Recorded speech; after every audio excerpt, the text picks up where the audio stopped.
Everyone knows Cleopatra died by snakebite. Most picture it as something romantic. A queen defeated, a lover lost, a woman who chose death over surrender. Poetic, the stuff of legend. But that story is missing something.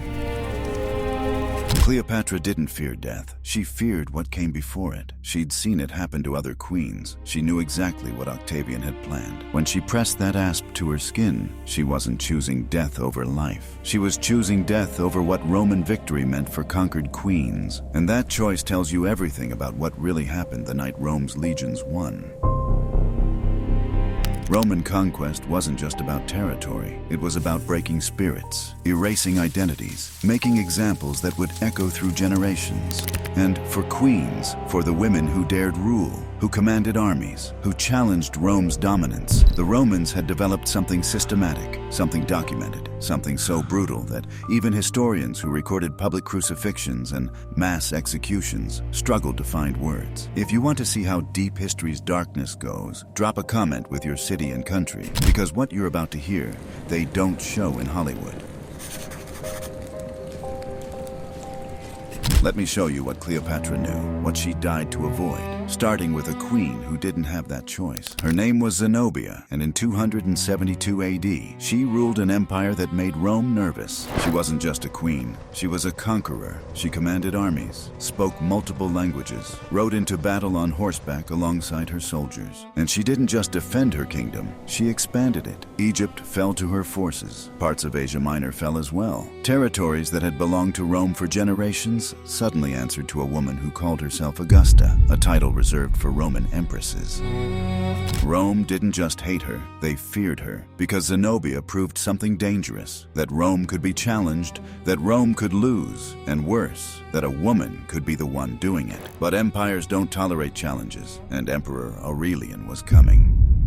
The siege of Palmyra lasted months. Zenobia's forces fought hard, but Rome had more soldiers, more supplies, more time. The walls held, then they didn't. And when the city started falling, Zenobia knew what happened to queens who lost to Rome. She tried to escape, loaded supplies onto a camel, and rode for the Euphrates River, hoping to cross into Persian territory where Rome couldn't follow. She almost made it. The river was in sight, freedom was hours away. And then Roman cavalry appeared on the horizon. They surrounded her, pulled her from the camel, bound her wrists. And that night in Aurelian's camp, Zenobia learned what Roman victory actually meant.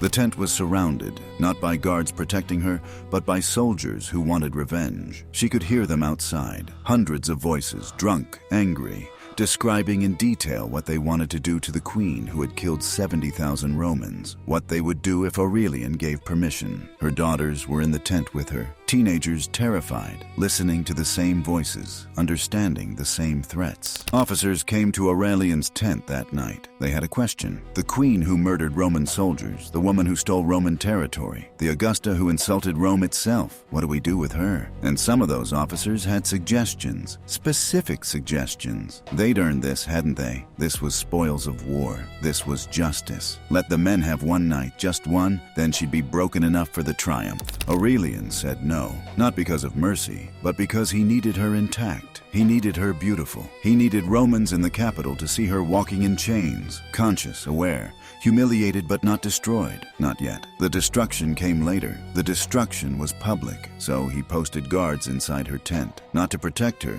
but to protect his investment. And all night, Zenobia and her daughters listened to soldiers describing what those guards were preventing, what awaited them in Rome, what Roman victory really meant for queens who dared resist.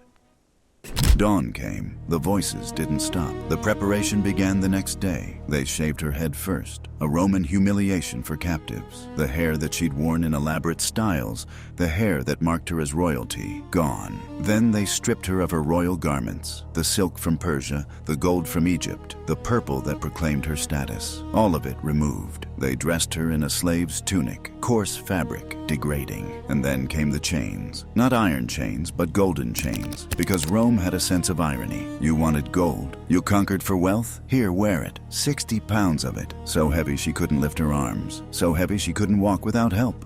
The weight pulled at her wrists, cut into her flesh, made every step agony. But before they took her to Rome, there was one more thing. Her son, the one who had fought beside her, the one who had believed in her vision of an empire that could stand against Rome. Aurelian had him brought to her tent, and then he had him executed right there, in front of her. They wanted her to understand, wanted her to know what happened to those who raised swords against Rome, wanted her broken before Rome ever saw her. Now she was ready. Now she understood. And now the real torture could begin.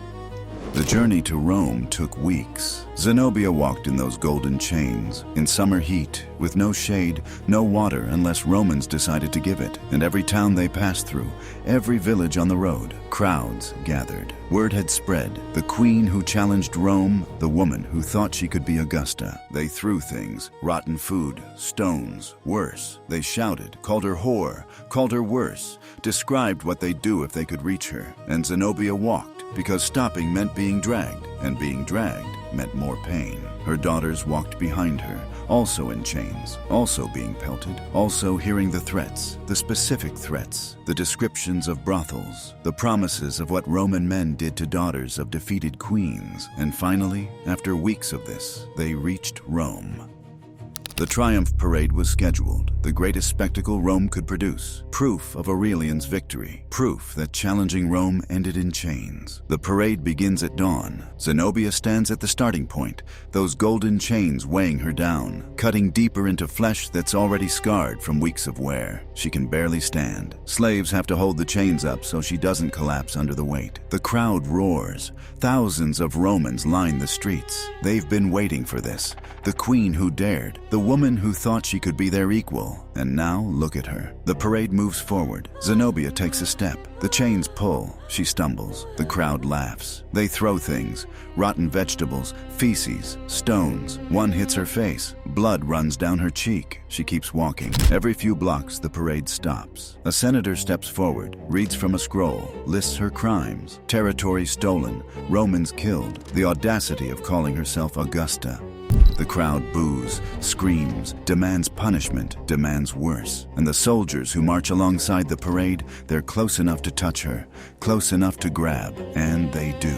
Hands reaching through the guards, touching her, groping her, describing what they wanted to do, what they'd been denied that first night in Aurelian's camp. The guards push them back, not to protect Zenobia, but to preserve the spectacle. She has to make it to the end. She has to survive this, because Rome wants to see her crawl. 5 hours of this. The heat, the weight, the pain, the humiliation, the hands, the voices. Her daughters behind her, experiencing the same, hearing the same promises about brothels, about what happens to pretty girls whose mothers lose to Rome. And Zenobia walks, because what choice does she have? The parade ends at the Forum. Aurelian gives a speech. The glory of Rome, the price of resistance. He points to Zenobia. This is what happens. This is what Rome does to those who challenge us. Learn this lesson. Remember this woman. Then comes the twist. Aurelian doesn't execute her. He gives her a villa in Tivoli, a comfortable life, a pension, guards to protect her, everything a former queen could want except freedom. This is Rome's mercy. This is what submission earns you. Fight us, and you walk in golden chains, but survive the walk, and we'll let you live in comfort. As our trophy, our proof that resistance ends in surrender. Zenobia lives there for years in that villa with those guards, never allowed to leave, never allowed to return home, never allowed to forget that she's alive because Rome permits it. Some sources claim Aurelian forced her to marry a Roman senator. Not love, not choice. A final humiliation. The queen who ruled the East now belongs to Rome completely. Even her body, even that. And Rome watches, and Rome learns. This is mercy. This is what happens when you're lucky. When Aurelian likes you, when Rome decides to be generous. But most conquered queens weren't lucky. Most didn't get villas. Most got what Zenobia spent that first night hearing about, what those soldiers wanted to do, what Rome's victory really meant. Let me show you the pattern, the system, what Rome did when mercy wasn't on the table.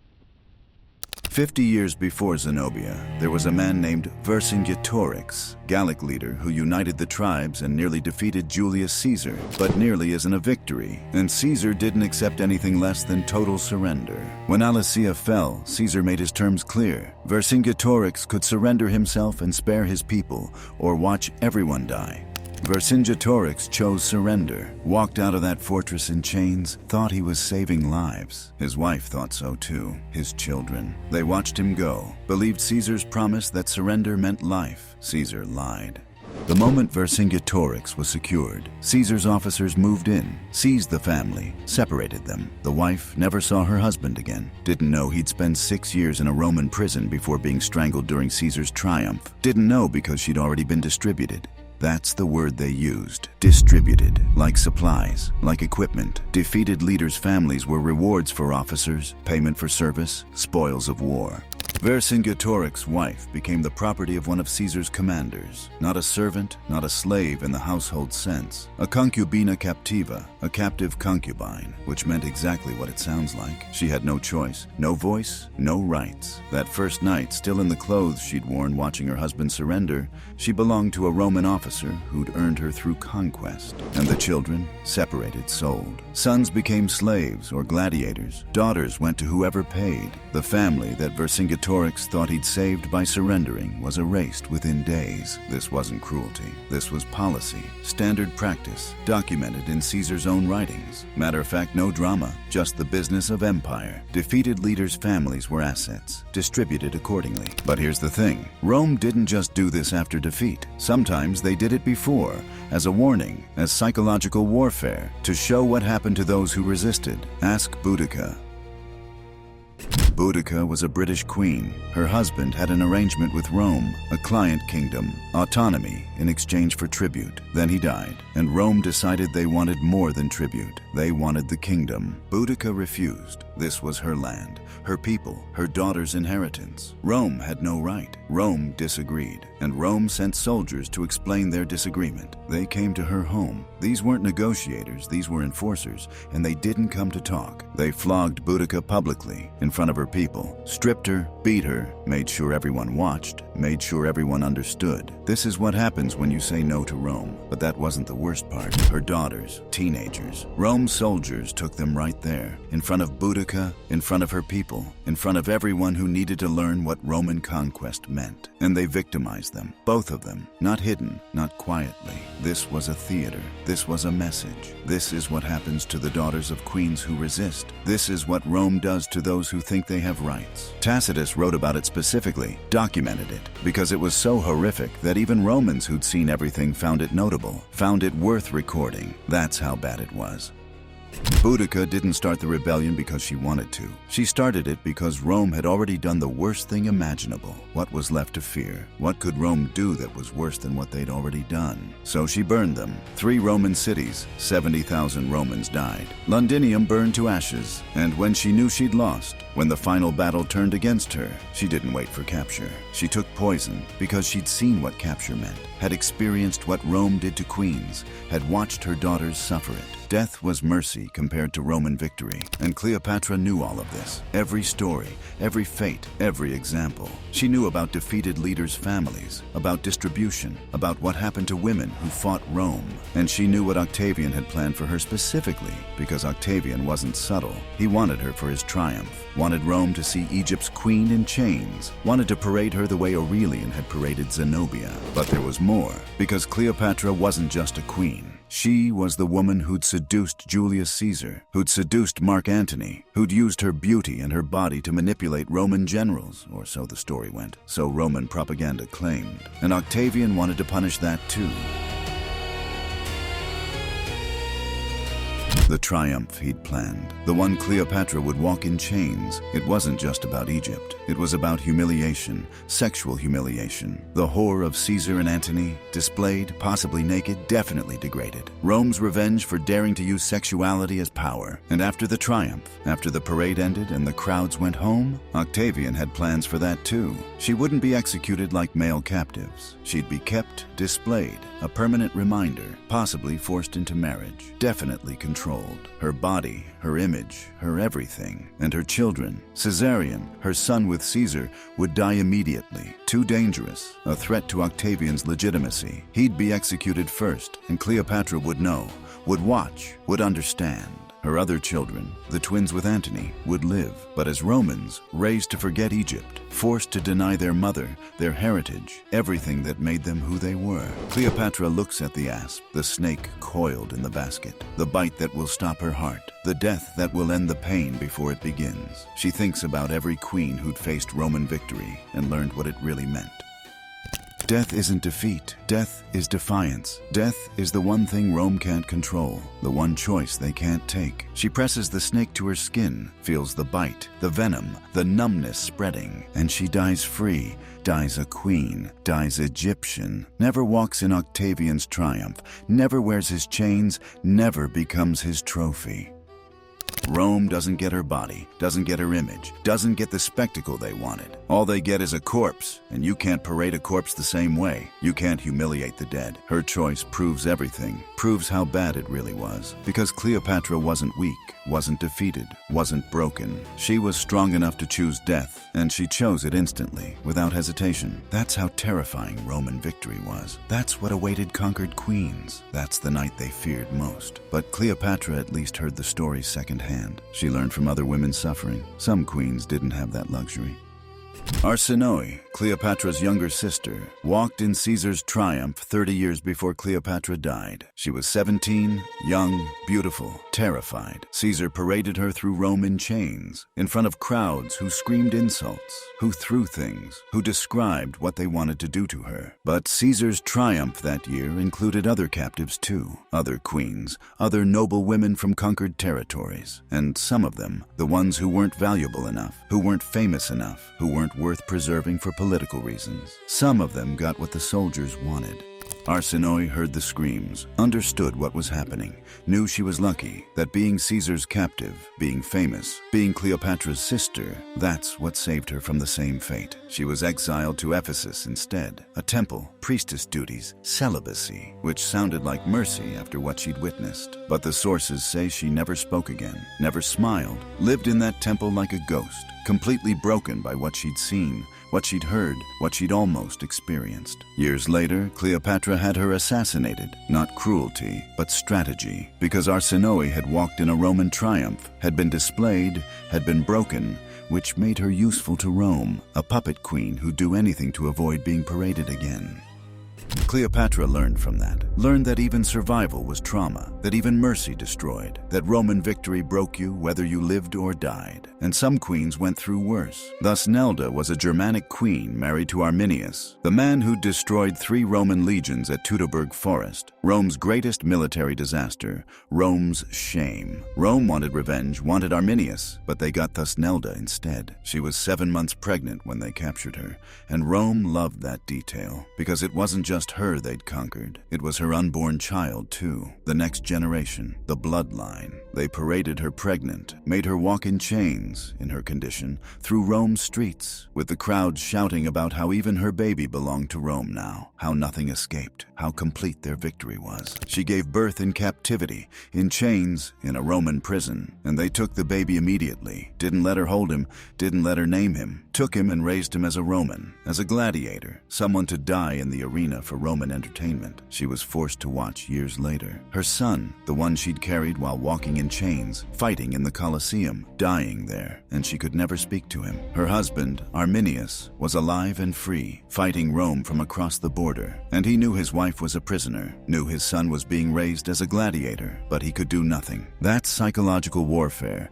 that's torture, and that's what Rome did systematically, not to one queen, but to hundreds. When Rome defeated the Cimbrian Teutones in 101 BC, they captured 60,000 women, 60,000, distributed them among the legions. Officers chose first. Soldiers drew lots for the rest. An entire population of women, erased, distributed, owned, and many of them chose death. Plutarch documented it. Hundreds of women hanging themselves, trying to kill their children first. It was mercy, because they knew what awaited them. Rome prevented it when they could, stopped the suicides, saved the women, not kindness, but property protection. These women had value as slaves, as concubines, as warnings. This was the system. This was policy. This was what Rome did after victory. Break the men in battle, break the women after. Use both as examples. Make sure everyone everywhere understood. You cannot win against Rome, and losing means worse than death.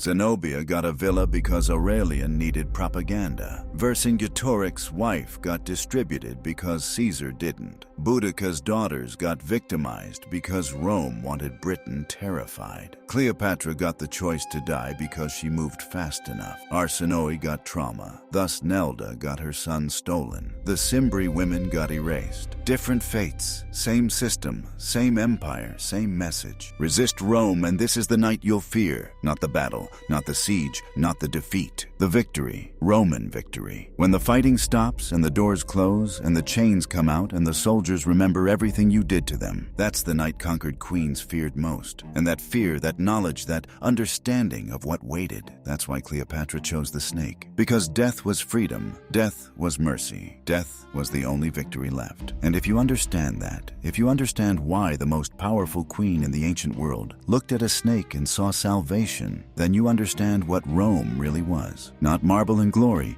not civilization and law. A machine that ground people into lessons, that turned queens into warnings, that made death look like kindness. And it worked for centuries, because everyone knew, everyone understood, everyone learned from the examples, from the golden chains, from the distributed families, from the victimized daughters, from the stolen sons. You could not win, and losing meant this, always this. That's the story they don't tell. That's the truth behind the marble statues. That's what Roman conquest actually meant. The night conquered queens feared most was the night Rome won, and now you know why.